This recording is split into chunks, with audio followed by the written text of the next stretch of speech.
Now let's get started with the topic motion in one dimension. We'll start with the concept of a scalar and vector quantities. What is scalar quantity? Physical quantities that are expressed only by their magnitude are called scalar quantity. That means here only magnitude is taken into consideration. Nothing is done about direction. For example, mass, length, time, distance, density, volume, etc. If we talk about the mass of any substance, let's talk about a substance which has a mass of 10 kg. We do not take into consideration in which direction basically the mass is. But in the vector quantity, we have to take into consideration the magnitude as well as the direction. For example, displacement, velocity. Displacement means car is moving. Like if you compare displacement and distance, a car has started from point A and it went this way to point B. This is basically the distance, the path throughout the car has traveled, but the displacement is shortest distance between A and B. So we have to take into consideration the direction while calculating displacement. So this is basically the difference between scalar quantity and vector quantity. Speed is a scalar quantity. If we talk about the speed of a car is 20 kilometer per hour, we can say that speed of a car is 20 kilometer per hour. When we talk about velocity, then we have to take into consideration the direction too. That velocity of car is 20 kilometer per hour and it is moving eastwards. Okay. Now the next is distinction between distance and displacement. As I have already discussed that distance is a scalar quantity and here direction is not taken into consideration, and it is total length of the path traversed by the object in a certain time, and it is always positive.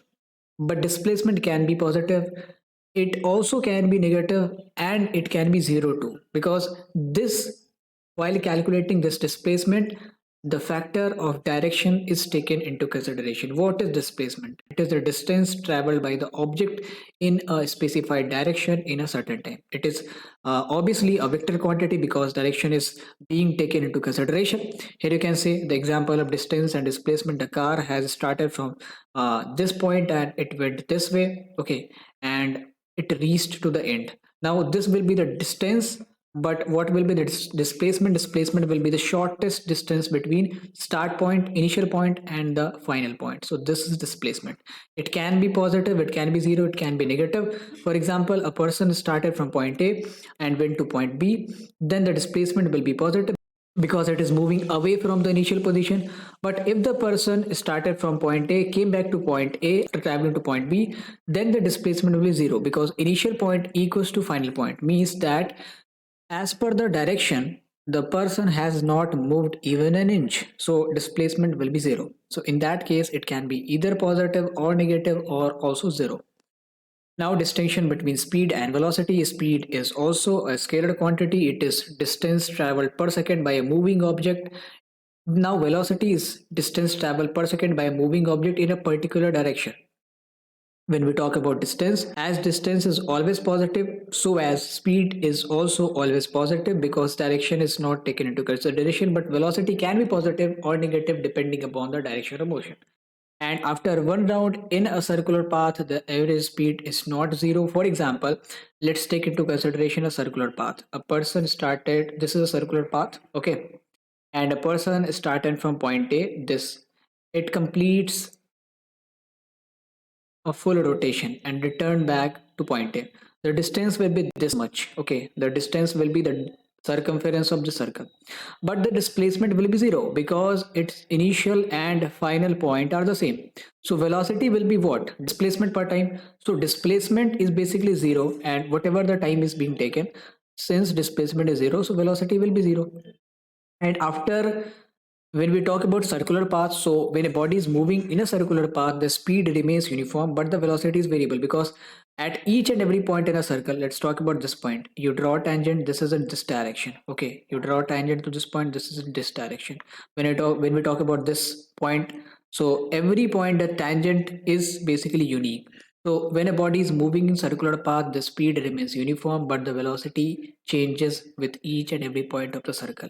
That is why the velocity in a circular path cannot be uniform. Speed can be uniform, but when a body is moving along a circular path, velocity cannot be uniform.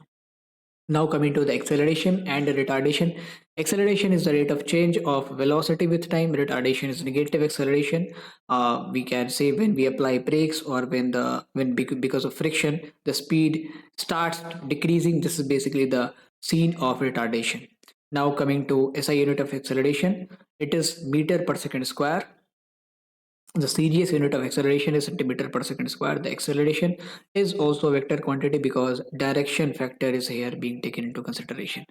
Now coming to acceleration due to gravity. So when a body falls freely under gravity, the acceleration produced in the body due to Earth's gravitational attraction is called acceleration due to gravity, and it is denoted by the letter small g. So the average value of G is 9.8 meter per second square. This is general perception. Okay. But in vacuum, the speed is 10 meter per second square.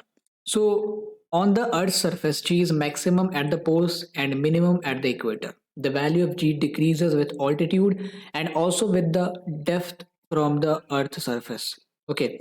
The value of G does not depend on the mass of body. That is why if two bodies of different masses are simultaneously dropped from a height, both will reach the ground simultaneously in a vacuum because there is no kind of friction or any kind of buoyancy in the air. We will talk about buoyancy and friction in later chapters. Now coming to the displacement time graph, the slope of displacement time graph gives the velocity. Here you can see displacement is here constant. Okay, so this is basically displacement is the body is not covering any distance. The body is basically stationary. Okay, now in the next graph you can see this is the graph where the body is having uniform velocity. Okay, the velocity is increasing by 10 meter per second with each and every second. So the body is covering with each second the displacement of 10 meter.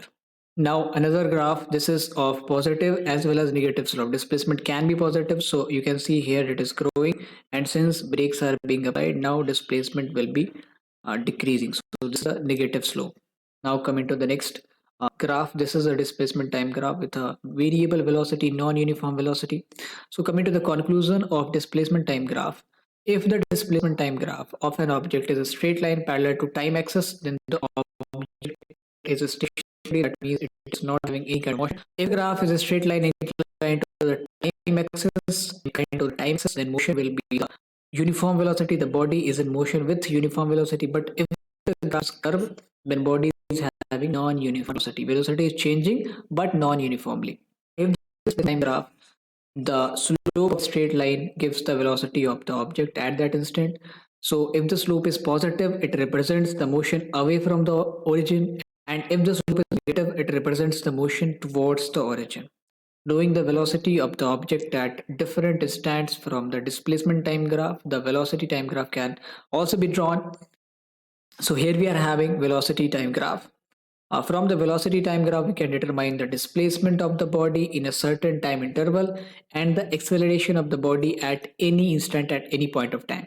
So in the velocity time graph, this is a velocity time graph of a body having constant velocity. Okay, this is basically the velocity time graph increasing by an equal amount in each second. That means the slope is equal. That means acceleration is equal here. Acceleration is uniform here. Okay.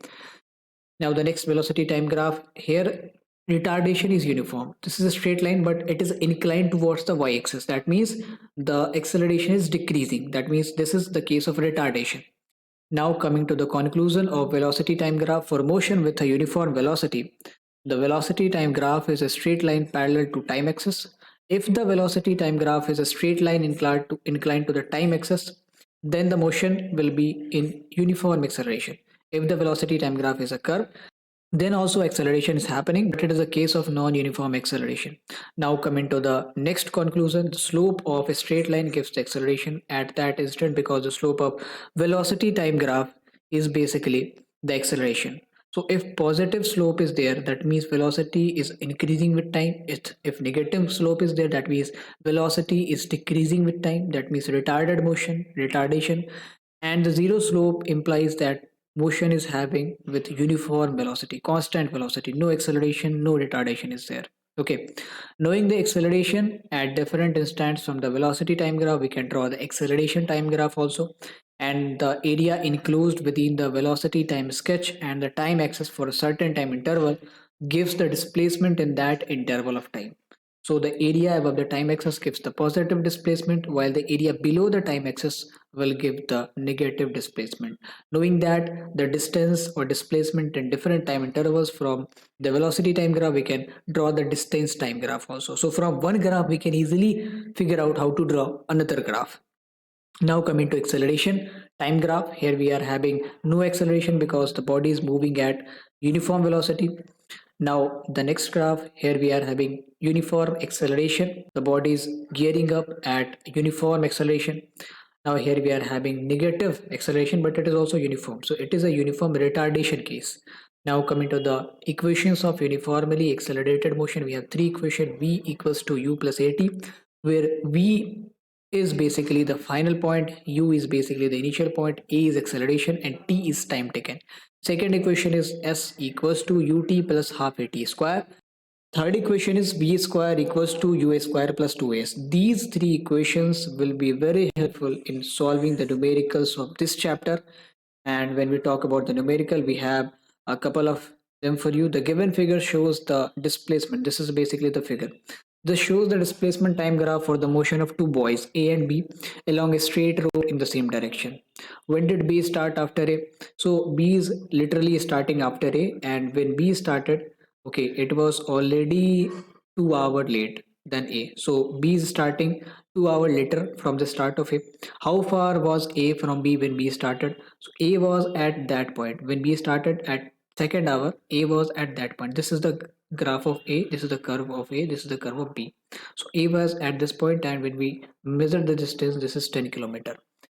Which of the two has greater velocity? Clearly B is having greater velocity because in the longer run B is basically overtaking A.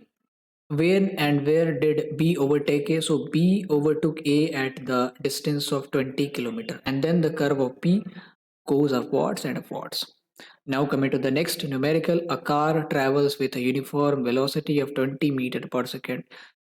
For 5 seconds, the brakes are then applied and the car is uniformly retarded. It comes to rest in further 8 seconds. Draw a graph of velocity against time. Use this graph to find. Here we are having a graph.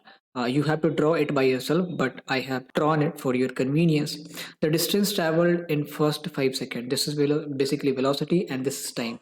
What we have discussed earlier in this lecture, that in order to find distance, we have to enclose the figure and find out the area of this, because for the first 5 seconds speed was 20 meter per second constantly, so we have to enclose that figure and find out the area. So area will be length into breadth 0 20, so we have 20 meter per second into we have 5 seconds, so second is gone, 20 into 500 meter, so distance was 100 meter.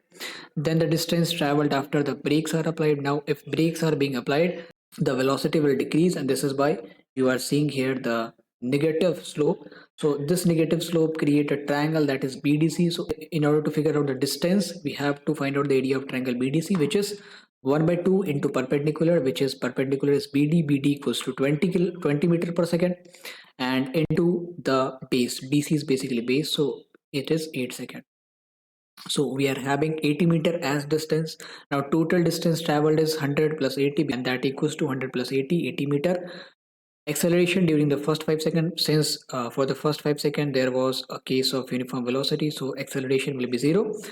But for the last 8 second, acceleration will be there, and that will be BD by BC. That means 20 by 8, and that is 2.5 meter per second square. But acceleration will be negative here because velocity is decreasing. So we should write minus 2.5 meter per second square. That was acceleration.